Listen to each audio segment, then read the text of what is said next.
Muy buenas tardes. Es un placer seguir con ustedes desde una perspectiva que intentará incidir en algún punto de los que pude hablar ayer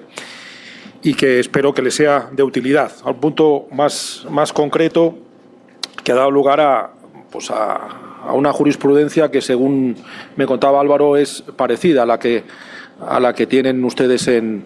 Costa Rica, y en todo caso luego en la sección de preguntas podemos matizar o podemos comparar mejor. El punto de partida es, desde luego, ese reparto de funciones que traza el proceso civil, es decir, qué corresponde a las partes, qué corresponde al juez, y eso desde un punto de vista concreto. Pero como evidentemente mi exposición se basará sobre todo en el derecho español, les voy a citar básicamente tres artículos que son los que nos interesan para lo que vamos a ver. Uno de ellos, yo creo que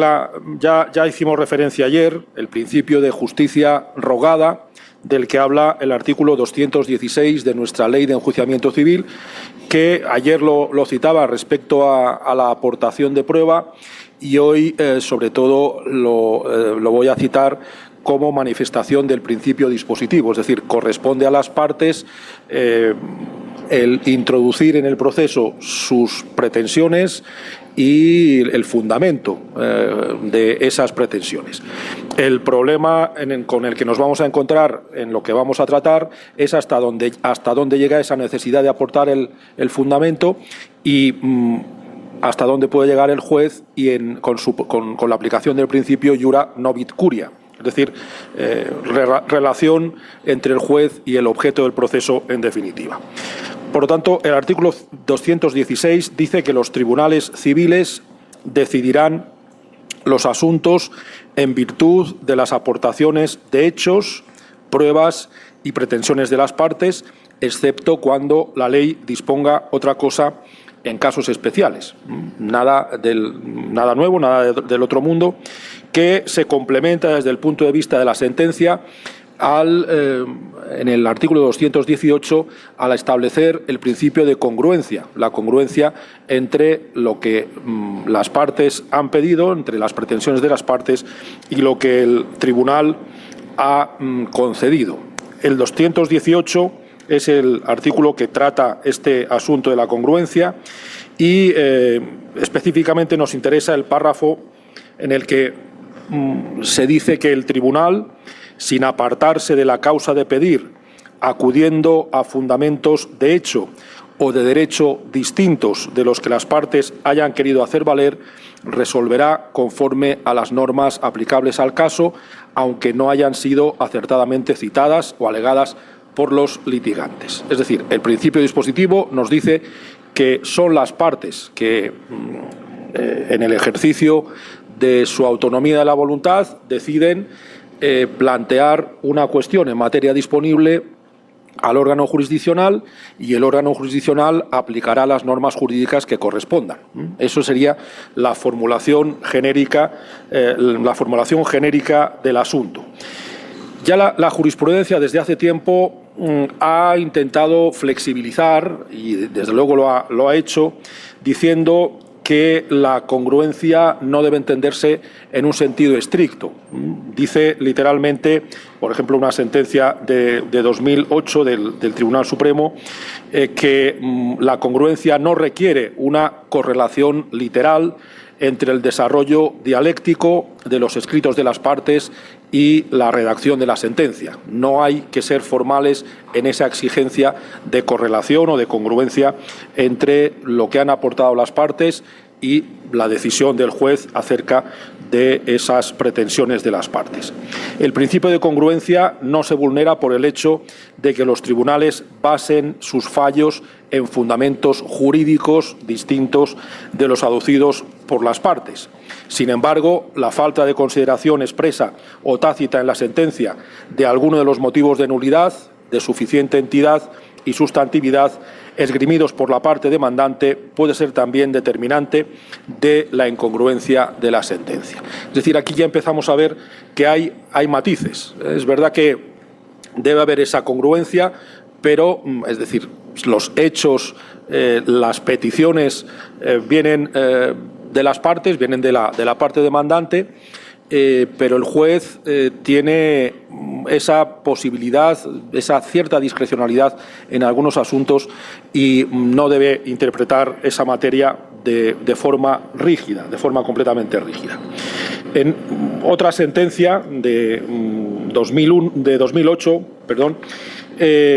dice, la incongruencia consiste en el desajuste entre lo pedido en la demanda y lo decidido en la sentencia. Con reiteración, esta Sala del Tribunal Supremo ha reiterado que el deber de congruencia consiste en una necesaria adecuación del fallo a las pretensiones de las partes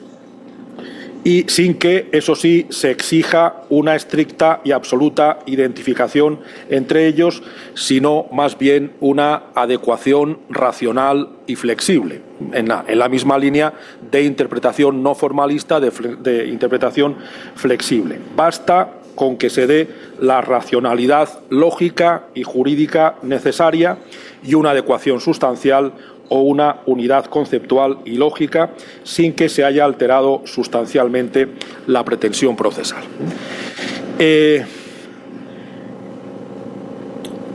Se establece también que la exigencia de esa congruencia, aun con esa flexibilidad, forma parte de la tutela judicial efectiva. Si no hay congruencia, habrá posiblemente una infracción del artículo 24 de la Constitución. Pero se ciñe,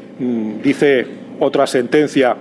del año 2008 de la Sala Primera de lo Civil, se ciñe a la adecuación entre los pronunciamientos judiciales y lo que se pidió al juez, incluida la razón de ser de esa petición, y en ningún caso implica un paralelismo servil del razonamiento que sirve de fundamento a la sentencia con las alegaciones o argumentaciones de las partes, sino que el juez decida todas las cuestiones controvertidas explícita o implícitamente, siempre que en ambos casos la respuesta judicial sea nítida y categórica. La idea esencial es clara, las partes proponen, el juez tiene que dar respuesta a esa propuesta, a esa petición de las partes, pero ahí chocamos con el tema complejo del objeto del proceso, de la conformación del objeto del proceso. La pretensión que se presenta al juez debe ser correlativa dentro de esa flexibilidad con lo que el juez responda, con la satisfacción que en la sentencia va a tener que emitir el juez. Pero, ¿qué es la pretensión, en definitiva? ¿Qué es lo que tenemos que tener en cuenta para que haya esa correlación? Por supuesto, tenemos que tener en cuenta lo que se pide. El petitum es fundamental, aunque algunas sentencias luego veremos que se han despistado en ese sentido y no se han fijado en que el cambio de petición supone un cambio de pretensión y, por lo tanto, supondría una incongruencia, ¿no? Desde luego, los hechos en los que se fundamenta la pretensión parece que también forman parte las circunstancias, sobre todo cuando voy a referirme a los casos de responsabilidad civil, cuando hablamos de derecho de obligaciones. Parece que los hechos, el hecho de que unas circunstancias determinadas en un espacio y en un tiempo fundamenten esa pretensión es algo importante para identificar esa pretensión. Por lo tanto, tendríamos el petitum y la causa petendi. Pero, ¿y la calificación jurídica? Es decir, el hecho de que un demandante, una persona determinada, haya calificado jurídicamente de alguna manera su petición basada en unos hechos determinados que no puede cambiar el juez, no puede salir a investigarlos porque conforme al principio dispositivo la parte demandante se los ha expuesto en su órgano jurisdiccional, pues hasta dónde puede llegar ese juez respecto al respeto o no de la calificación jurídica. Iura novit curia, por lo tanto, en principio parece que el juez debería aplicar la calificación jurídica que corresponda según su interpretación de los hechos a partir de lo que establezca la norma civil o mercantil que sea aplicable. Pero las cosas no son tan sencillas porque tenemos otro artículo en la Ley de Enjuiciamiento Civil que yo creo que tiene un sentido, tiene una intención positiva, pero que ha sido muy discutido en España y que puede producir algunos problemas. Me refiero al artículo 400, cuando se establece, lo que dice el encabezamiento es la preclusión de la alegación de hechos y fundamentos jurídicos. Partimos de que el demandante pide lo que quiera, lo que quiere pedir, pero aunque no justifique esa petición en todos los fundamentos que pudiera esgrimir, al final el efecto de cosa juzgada o de litispendencia, si todavía no se ha terminado el proceso, va a impedirle iniciar un proceso posterior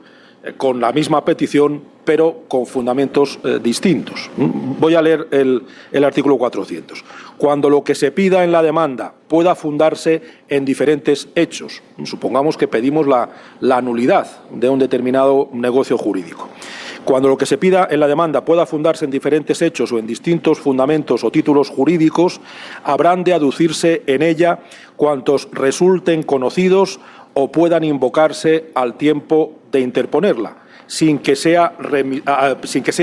admisible reservar su alegación para un proceso ulterior. No podemos decir, bueno, voy a intentar ahora con esta causa de nulidad y si no me sale bien voy a iniciar luego un proceso con un fundamento distinto. La carga de la alegación a que se refiere el párrafo anterior se entenderá sin perjuicio de las alegaciones complementarias o de hechos nuevos o de nueva noticia. Eso sería caso aparte. Lo interesante es el apartado segundo. De conformidad con lo dispuesto en el apartado anterior, a efectos de litispendencia y de cosa juzgada, los hechos y los fundamentos jurídicos aducidos en un litigio se considerarán los mismos que los alegados en otro juicio si hubiesen podido alegarse en este. Eso es una matización importante a lo que estábamos viendo. No nos interesa tanto lo que se ha alegado, que por supuesto nos interesa, sino también lo que se hubiese podido alegar y no se ha alegado. Eso también delimitará no solo la congruencia, sino, más importante todavía, delimitará los efectos de cosa juzgada de ese proceso, impidiendo nuevos procesos en que la petición sea la misma, pero la fundamentación o esas alegaciones sean distintas. Claro, la jurisprudencia dice que este artículo 400, estoy hablando de una sentencia reciente de 7 de diciembre de 2015 de la Audiencia Provincial de Madrid, esta exigencia de juntar todos los fundamentos que tenga esa petición en un solo proceso tiene el sentido, tiene la finalidad de evitar la proliferación de procesos. Obviamente, lo que podemos resolver en uno, pues aléguense todas las cuestiones que puedan servir para anular y no esperemos, no difuminemos todas esas cuestiones abusando de la organización jurisdiccional. Pero dice esta sentencia de la Audiencia Provincial de Madrid, como decía, de 7 de diciembre de 2015, lo que no supone tal precepto es que el litigante tenga obligación de formular en un mismo litigio todas las pretensiones que en relación a unos mismos hechos tenga contra el litigante contrario. No se trata de obligar, eso infringiría el principio dispositivo, de obligar a ejercitar todas las pretensiones que se deriven de unos mismos hechos, sino en una pretensión única alegar todos los fundamentos que tenga. Hay en este contexto Para concretar todo lo que estamos viendo, un problema específico con respecto a la responsabilidad civil, las pretensiones que puedan derivarse de hechos dañosos, en lo que la jurisprudencia ha dado en llamar el principio de unidad de culpa. La jurisprudencia tiende a aplicar esa flexibilidad también de cara a la congruencia cuando se trata de determinar la naturaleza jurídica de la pretensión ejercitada en estos casos. Está claro que solo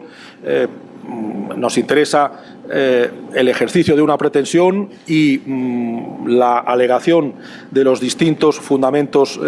jurídicos que se tengan, pero en estos casos hay flexibilidad respecto a la calificación que se haga de la responsabilidad civil que se está reclamando. El principio de unidad de culpa implica que no es importante el definir si estamos ante una responsabilidad civil contractual por parte del demandante o una responsabilidad civil extracontractual, porque el juez podrá incluso cambiar la calificación sin cambiar los hechos. A partir de esos hechos, simplemente interpretarlos jurídicamente de una manera distinta. En otra sentencia de la Audiencia Provincial de Cáceres, 14 de diciembre de 2015. El caso es la parte actora ejercita una demanda de acción de resarcimiento de responsabilidad civil por culpa por un importe de 117.237 euros por daños corporales, incluido daño moral a consecuencia de una imprudencia profesional de carácter médico debido a un error de diagnóstico. Es un tema de cáncer, hubo un error de diagnóstico que le produjo daños corporales, incluido daño moral. En esta sentencia, que el contenido me parece muy ilustrativo con respecto a lo que estamos viendo, dice que ha de partirse necesariamente de los hechos y de los fundamentos de derecho de la propia demanda, como no podía ser de otra manera, y en este sentido no abriga género de duda alguna el hecho de que la demandante ha interpuesto una acción de responsabilidad civil por culpa extracontractual, con fundamento en los artículos 1902 y concordantes del Código Civil. El órgano jurisdiccional entiende que esta calificación jurídica es correcta desde el momento en que no existe vínculo negocial distinto de ninguna clase entre la demandante y las partes demandadas. Es decir, no eran los médicos que le hicieron el diagnóstico erróneo los que habían contratado con esa persona que sufrió el daño, sino que lo que ocurría es que esa señora estaba asegurada, era una empresa de seguros la que había suministrado los médicos correspondientes. Es decir, el vínculo contractual era entre la empresa de seguros y la persona que había sufrido el daño. Dice que es deseable que la parte actora en la demanda, donde reclama un resarcimiento con fundamento en la culpa del agente, defina la acción que ejercita de manera correcta. Cuando no es así, es cuando opera lo que la jurisprudencia española ha llamado la doctrina de la unidad de la culpa civil, la cual se fundamenta básicamente en la homogeneidad de los requisitos que califican tanto la responsabilidad contractual como la extracontractual, que serían básicamente una acción u omisión negligente, la realización de unos daños o perjuicios causados y el nexo causal entre la acción y los daños. Pues bien, continúa diciendo, los requisitos de exigencia de la responsabilidad civil por culpa contractual son en rigor los mismos, estribando la diferencia en que en la responsabilidad civil contractual existe un vínculo negocial entre las partes y en la culpa extracontractual no existe ese vínculo como causa de la culpa y, por tanto, del resarcimiento. Por lo tanto, esa doctrina de la unidad de la culpa civil lo que posibilita es que pueda exigirse el resarcimiento económico, aun cuando la relación jurídica no se haya calificado correctamente por las partes, lo cual no afecta a la congruencia de la resolución judicial, sino al principio del iura novit curia. Es decir, lo que hace el juez en esta calificación de la responsabilidad civil como contractual o como extracontractual es aplicar sus conocimientos jurídicos a unos hechos que permanecen invariables, a los hechos que la parte le ha suministrado sin más. Y, sin embargo, con la salvaguarda de la disposición normativa del artículo 218 de la Ley de Enjuiciamiento Civil, cuando dispone que el tribunal, sin apartarse de la causa de pedir, acudiendo a fundamentos de derecho distintos de los que las partes hayan querido hacer valer, resolverá conforme a las normas aplicables al caso, aun cuando no hayan sido acertadamente citadas o alegadas por los litigantes. Pero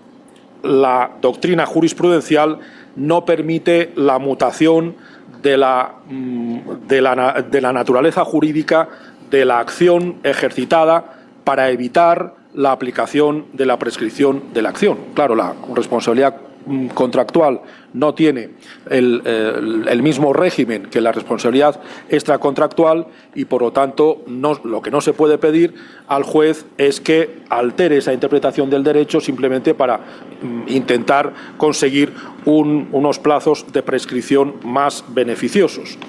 Esta doctrina, dice, lo que permite y habilita es que el tribunal aplique la norma jurídica realmente adecuada a la pretensión de resarcimiento por culpa que se haya ejercitado sin incurrir en el vicio de incongruencia. Debe tener en cuenta los hechos que se le han planteado sin omitir en ningún caso las consecuencias de la acción que se haya ejercitado. Y en este caso, dice, el caso que antes les